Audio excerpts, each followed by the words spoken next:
Now you must be very excited. I am excited. Now you look very young in person. People always say that. You look what, 15, 16? Maybe. Can we tell the people at home how old you actually are? Yes, I'm 20. That is correct. Now we know you from the movie that you just finished shooting. It is finished, right? Yeah, it's finished. Yeah. If you don't know, it's a bit of a fairy tale. So Always say that. you look what?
You ever hear rhythm changes like that, kid?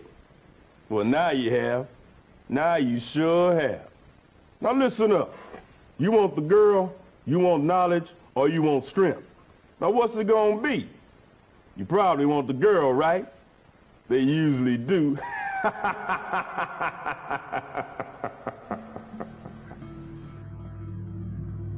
Dans les années 90, de nombreux jeux vidéo ont cherché à rendre l'immersion plus authentique et réaliste en utilisant des prises de vue réelles.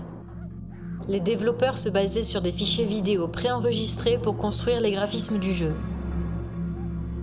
Deux principales techniques ont émergé.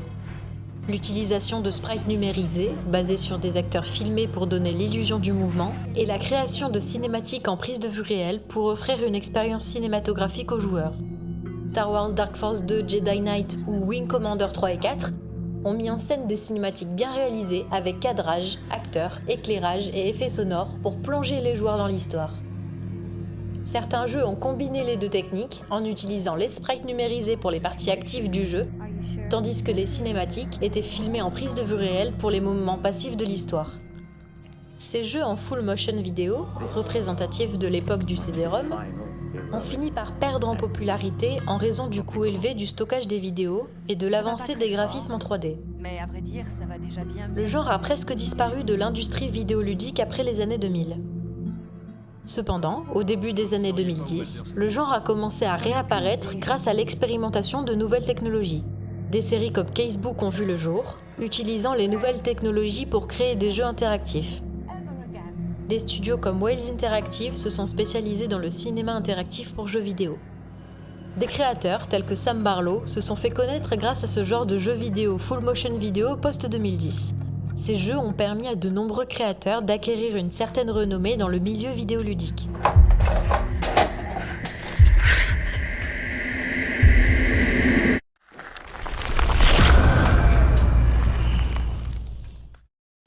No translation, so okay.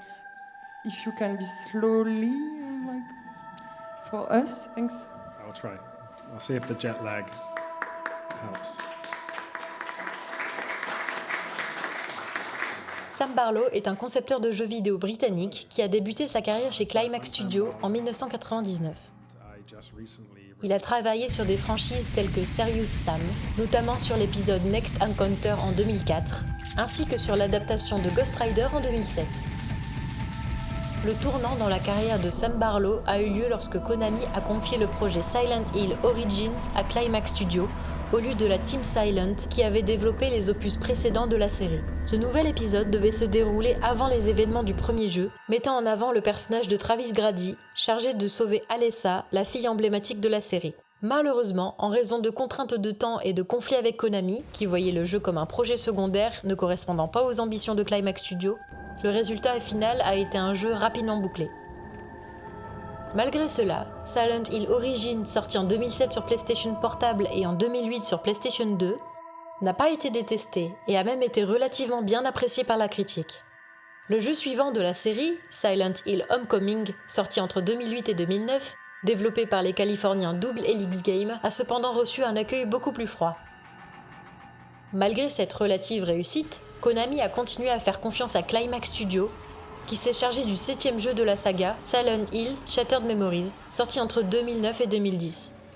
Sam Barlow était toujours impliqué dans l'écriture, disposant cette fois de plus de temps pour développer l'histoire. Shattered Memories était censé être un reboot du premier Silent Hill sorti en 1999. Le jeu a apporté un véritable renouvellement à la formule de la saga, que ce soit par son histoire, ses idées d'immersion ou son gameplay. Silent Hill Shattered Memories était également notable car il a été conçu spécifiquement pour la Wii de Nintendo, faisant de lui le premier et unique jeu Silent Hill adapté à cette console. Cette réussite aurait pu ouvrir de nouvelles opportunités pour Climax Studios, mais malheureusement, Konami n'a pas réitéré l'expérience, mettant fin au projet futur de ce genre pour le studio. Sam Barlow est resté chez Climax Studios pendant un certain temps, avant de quitter l'entreprise en 2014 pour créer sa propre boîte de production. En 2015, Sam Barlow sort Her Story, un jeu en full motion vidéo d'enquête et d'investigation. Dans ce jeu, le joueur trie à travers des clips vidéo issus d'un ensemble d'interviews policières sur un écran d'ordinateur. L'objectif est de résoudre le cas d'Anna Smith, dont le mari, Simon, a disparu et est plus tard retrouvé assassiné en 1994. Le joueur doit examiner de courts extraits d'interviews d'Anna, qui répond à des questions posées par un détective hors écran.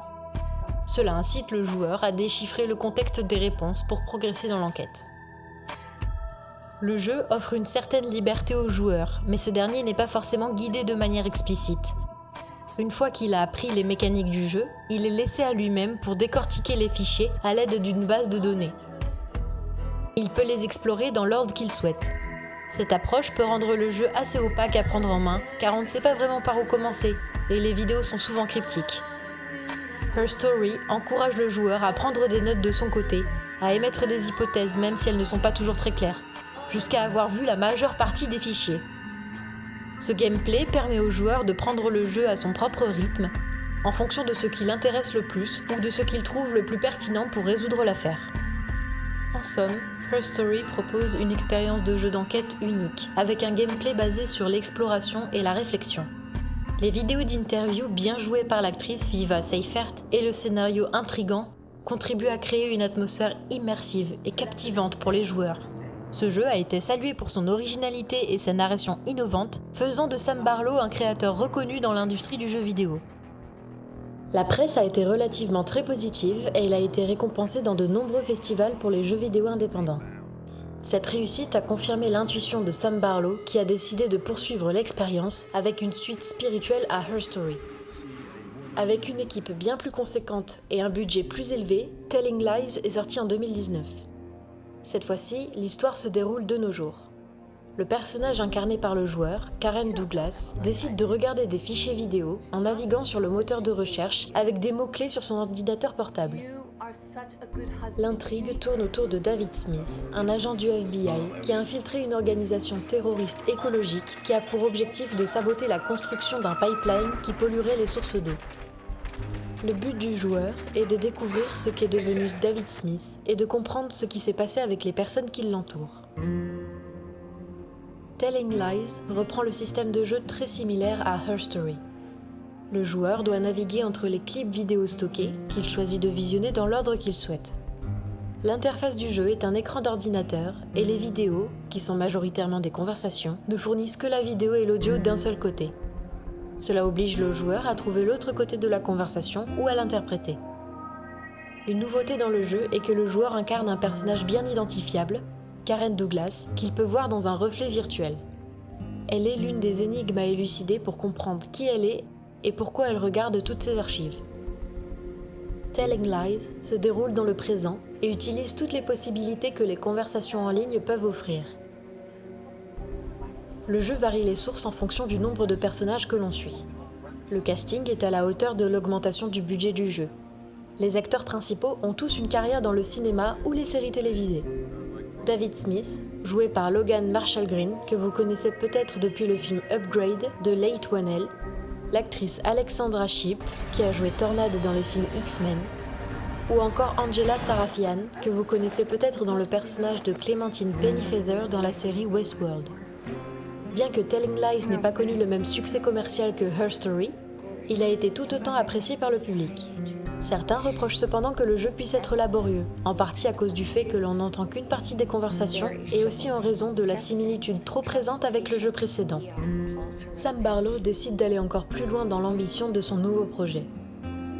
En 2020, il dévoile au public son nouveau jeu, encore baptisé à l'époque Project Ambrosio. C'est lors du Future Game Show en 2021 que le projet est officiellement dévoilé au grand public sous le titre de Immortality. Pour mener à bien ce jeu, Sam Barlow s'entoure de plusieurs talents pour sa création. Il engage des scénaristes professionnels, habitués au genre de l'enquête et du fantastique. On retrouve Alan Scott, scénariste écossais, qui a écrit des films tels que Ne vous retournez pas de Nicolas Roeg en 1973 et la mini-série Le jeu de la dame sur Netflix. Il coécrit l'histoire avec Barry Gifford, écrivain et poète connu pour avoir écrit les livres de Sailor et Lula, dont le premier livre a été adapté par David Lynch. Barry Gifford a également collaboré avec David Lynch sur le scénario de son film Lost Highway. Avec cette équipe de scénaristes, Sam Barlow semble avoir la volonté de sortir des sentiers battus du jeu d'enquête pour créer un mélange des genres. Immortality devait être plus orienté vers le genre de l'horreur et du fantastique. D'après le synopsis, on comprend très vite que ce jeu va avoir un rapport tout particulier avec le cinéma. Il semblerait que le jeu ait pour ambition d'explorer les codes, les genres et l'histoire du cinéma. Sam Barlow va également changer son casting pour Immortality. Au lieu de prendre des têtes connues comme il l'avait fait pour Telling Lies, il décide de faire appel à des acteurs moins célèbres ou habitués au second rôle. Timothy Lee Priest, Miles Santo, Hans Christopher et Charlotta Molin, tous ces acteurs sont principalement connus pour leurs performances dans des courts-métrages ou des séries. L'actrice principale, Manon Gage, n'est apparue dans aucune grande production. La volonté de choisir des acteurs moins reconnus au premier coup d'œil semble être un choix guidé par le besoin d'authenticité. Immortality joue ainsi sur l'ambiguïté entre le réel et le fictif, cherchant à immerger le joueur dans une expérience où il pourrait croire que les personnages du jeu ont véritablement existé dans notre temporalité. Les scènes tournées avec des acteurs se déroulent dans différentes époques distinctes, ce qui permet aux joueurs de voyager à travers le temps par le biais de la pellicule. Tout comme pour Telling Lies et Her Story, Immortality est un jeu d'investigation. Le joueur doit découvrir le secret de Marissa Marcel, une actrice ayant joué dans 3 films d'époques différentes, mais dont aucun n'a jamais été finalisé. L'enquêteur traverse les rushs des prises filmées de ces films pour démêler le mystère. Les objets clés et les personnes sont les points d'attention pour progresser dans l'enquête. Le joueur a une interface qui lui permet de voir l'intégralité des rushs qu'il a déjà vus et débloqués, mais la majeure partie du jeu se passe en plein écran lorsqu'il analyse les plans et sélectionne les objets clés pour passer à la suite. Le but est d'archiver les pellicules pour résoudre l'ensemble du mystère des images et de l'intrigue. Immortality possède un gameplay qui joue sur les raccords entre les plans, un jeu de match cut que le joueur réalise. Le travail de découpage permet de créer des liens d'un plan à l'autre. Les plans sont appariés en fonction de l'action ou du sujet. Cela donne une cohérence préexistante à l'histoire, à la fois dans le temps et dans l'emplacement physique. Les différentes scènes peuvent alors être de sujets totalement différents, mais le lien, appelé Continuity Editing en anglais, peut être un son, un geste ou un mouvement de caméra. Scott! What? I can't make it! Yes, you can. Come on. Liar! Come along, Mrs. Thornhill. Oh, man.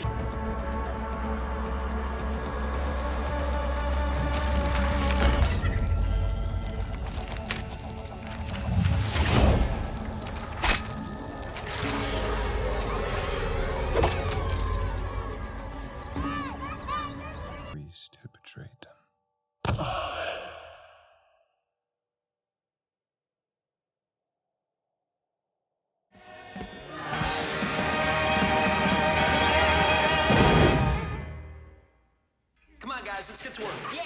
Dans Immortality, ce langage cinématographique est utilisé de manière ludique.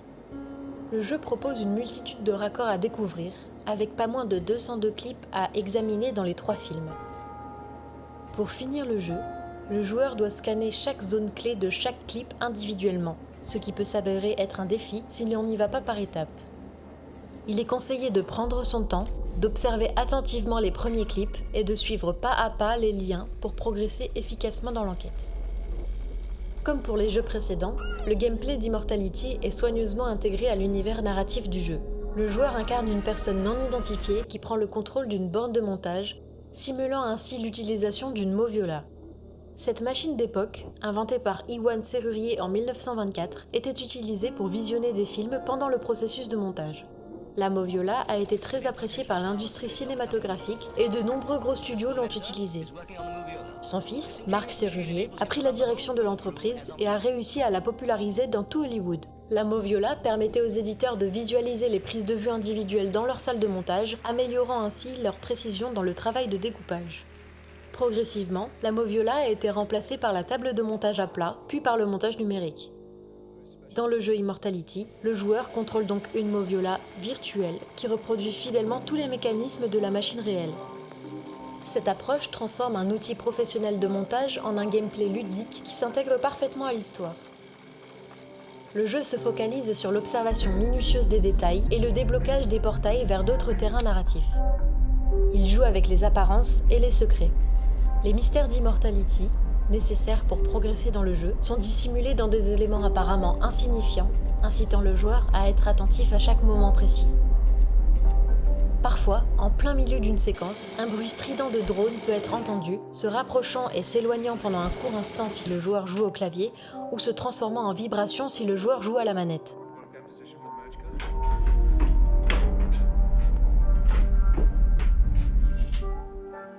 Given the nakedness and penis disfigurement, I say sexual asphyxia. Inch to the left. Turn to the camera slightly. Perfect. And action. Chemistry. Si le joueur décide de revenir en arrière à ce moment précis,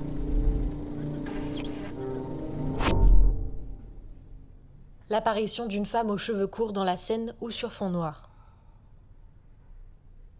You tamed fire and then found a way to make it a pleasure.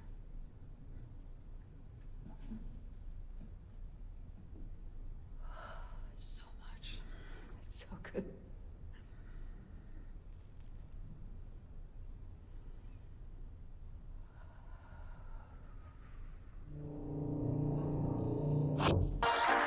Hi, Marissa. How are you?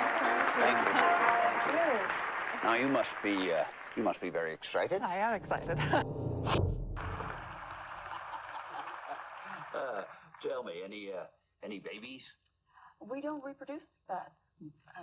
There used to be more of us, but as humanity spread, our numbers dwindled. Over 20,000. 20,000. He saw 20,000. It's all in there. It's just hard to access. I remember things I never saw. Things that belong to the people whose forms I took. Quite a role for your first movie. Well, Mr. Fisher was... You know, but his superstars, though, that's what he calls them, superstars. They are quite, So, you've been around for a while, and you look good for it. Well, I changed with the times.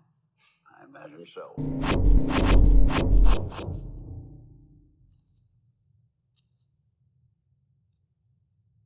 Mary didn't wear blue.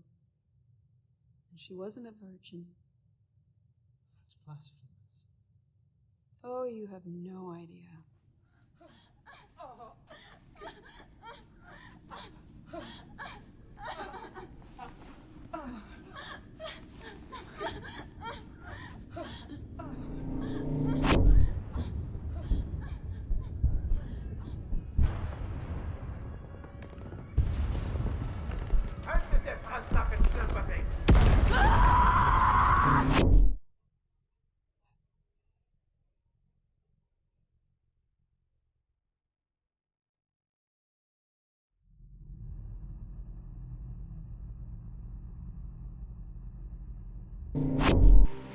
What is your name?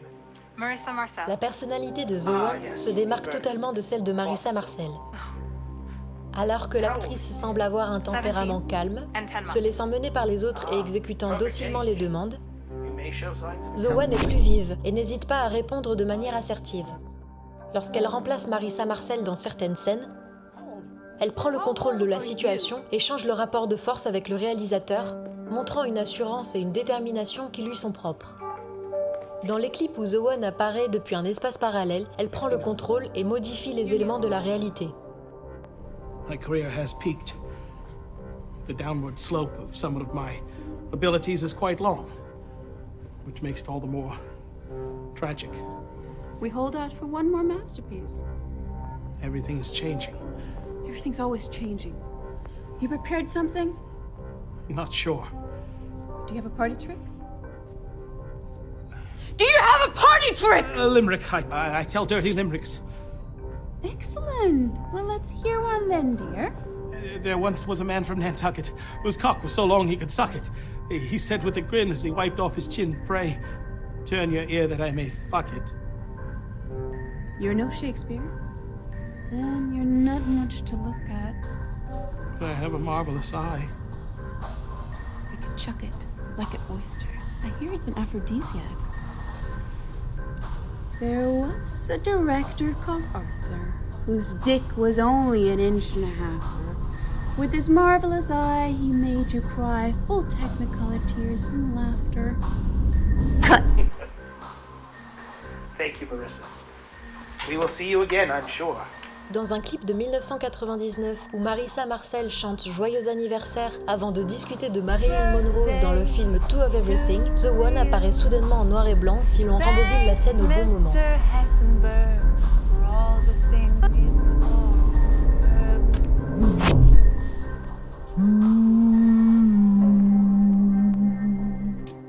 Elle porte une coiffure et une robe qui rappellent celle de Marilyn Monroe, et elle chante également la chanson Joyeux anniversaire pour juxtaposer avec Marissa Marcel. Cependant, dans cette séquence alternative, c'est en réalité Marilyn Monroe qui chante la chanson Joyeux anniversaire au président JFK. Thank you so much. Everybody, happy birthday!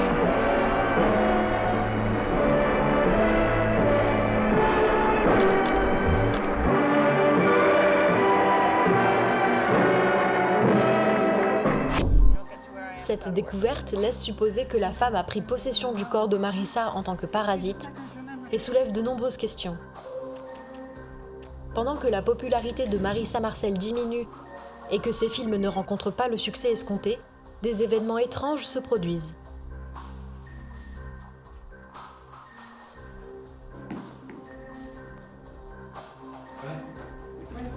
Des saignements de la tête et du nez de Marissa s'intensifient avec le temps, ce qui indique que Zowan ne peut pas parasiter une personne éternellement. Ces symptômes témoignent du fait que l'emprise de Zowan sur Marissa Marcel a des conséquences néfastes sur la santé de cette dernière, suggérant que cette possession est vouée à s'affaiblir avec le temps. L'intérêt obsessionnel de Zowan pour le cinéma découle probablement du fait que le cinéma est capable de capturer des moments, immortalisant ainsi les corps et les expressions des personnages à tout jamais, du moins jusqu'à ce que l'esprit de Zowan ait besoin de migrer vers un autre hôte. C'est là que réside le concept d'immortalité du titre du jeu. Le jeu soulève des questions sur notre relation avec les images et notre rapport à la représentation du temps. Il y a deux manières de considérer cette problématique de l'image voyageant à travers le temps. Le cinéma peut être vu comme une forme d'immortalisation des personnes et des moments passés, figés dans le temps par des prises de vue, des éclairages, des regards, qui ne pouvaient pas imaginer que des personnes du futur les contempleraient. Cela interroge notre posture de spectateur face à un film. Lorsqu'un spectateur regarde un film d'époque, il réactualise en quelque sorte ce qui est montré à l'écran. L'écrivain Jorge Luis Borges décrit le temps comme une dimension infinie qui englobe tous les présents. Ce qui n'existe plus revient à la vie à chaque fois qu'il est invoqué dans le présent par un acte de survivance. Ce processus de survivance se manifeste lorsque quelque chose de perdu refait surface dans notre présent, par exemple en redécouvrant un tableau ou une statue, ou tout simplement en regardant un vieux film. C'est comme si l'on ramenait à la vie ce qui avait disparu. Pour Jorge Luis Borges, Un vieux film que l'on n'a jamais vu est un fantôme qui apporte des éléments de son époque. Il traverse le temps pour être ressuscité dans le présent par le spectateur. Chacun de nous, à sa manière, participe à créer et à perpétuer ce monde, et ce que nous laissons derrière nous est une forme d'immortalité. C'est dans cette perspective que le jeu Immortality se présente. The One a besoin du cinéma pour accéder au présent des mortels. Elle se rapproche des anges dans Les ailes du désir de Wim Wenders, vivant parmi les humains pour se sentir proche d'eux, même si cela implique de les détruire à petit feu. Après la disparition de Marissa Marcel, The One n'a plus d'hôte pour continuer à vivre parmi les humains. Elle est piégée dans la pellicule. Cependant, en découvrant ses clips secrets, elle est réactualisée dans notre monde grâce au joueur. Par l'intermédiaire du joueur, elle peut chercher un nouvel hôte pour poursuivre son existence. I've been in a few rooms like this one. Hey, this is a nice one. You can break the forces of human civilization into two. One, the urge to control and to destroy. I guess motivated by fear. We can call that the law. And then there's the urge to create, to heal, motivated by love. The artist. Every important conflict in history comes down to the law versus the artist. It's hard because the artist acts as an individual, as the law as an army. If you don't love enough, it's easy to find yourself on the side of the law, even if you think you're an artist. Permission to read his diary? No.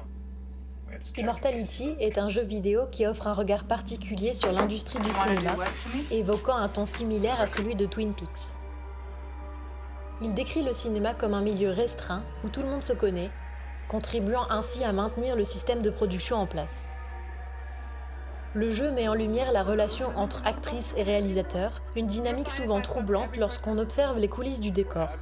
Lorsque Marissa Marcel est engagée pour son premier film, le réalisateur est conquis, mais il s'intéresse davantage à son apparence qu'à son talent. En tant que réalisateur, il abuse de son statut pour se comporter de manière intrusive et déplacée envers elle. C'est ainsi que l'emprise sur Marissa Marcel s'installe. Bien qu'elle se soumette aux exigences de John Durick, The One, quant à elle, agit selon ses propres règles et prend le dessus sur le cinéaste. Ce changement de rapport de force est accentué dans les clips secrets du jeu. Au fil du temps, les différences de caractère entre les personnes s'amenuisent et Marissa Marcel laisse progressivement place à l'influence de The One, dont l'ambition pour le cinéma s'estompe. À travers cette intrigue, Immortality critique la hiérarchie présente dans l'industrie cinématographique.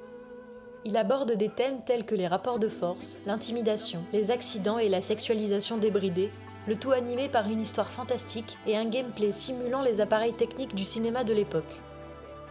Une fois que le joueur comprend où Immortality souhaite le mener, il peut examiner de manière plus détaillée la vision babylonienne que Sam Barlow a voulu exprimer sur l'industrie cinématographique américaine et les aspects qu'il a choisi de retenir.